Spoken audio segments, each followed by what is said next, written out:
je pense que ça a été une excellente idée de le créer, parce que ça a permis de donner une certaine assise à la géopolitique. D'abord, il a été créé par le ministre de la Défense, Jean-Yves Le Drian. Ça permettait de bien ancrer la géopolitique dans les enjeux de rapport de pouvoir. Donc je pense que c'était une excellente idée.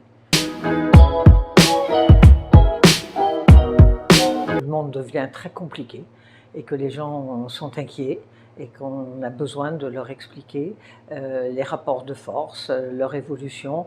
On parle de chaos, on parle de rupture, de basculement, des termes qui sont tous aussi inquiétants les uns que les autres.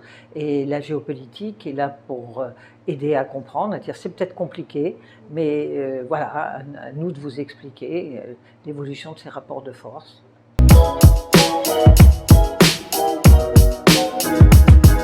Je suis un petit peu mis maintenant systématiquement, quand je pense que quand on a en 82 mis en sous-titre d'Hérodote revue de géographie et de géopolitique, ça a fait un peu un tollé quand on parlait de géopolitique, et puis quand on voit aujourd'hui qu'on ne parle même plus de relations internationales, mais que tout devient géopolitique. Alors il y a d'excellentes choses et les médias sont extrêmement utiles, et sans les journalistes on aurait beaucoup de mal à faire un certain nombre d'analyses, mais de temps en temps on se laisse un peu aller, je dirais.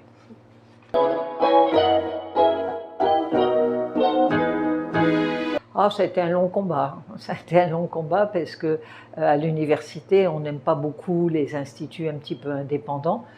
Donc il a fallu que j'arrive à convaincre que c'était utile et qu'on avait une formation à faire à un niveau master.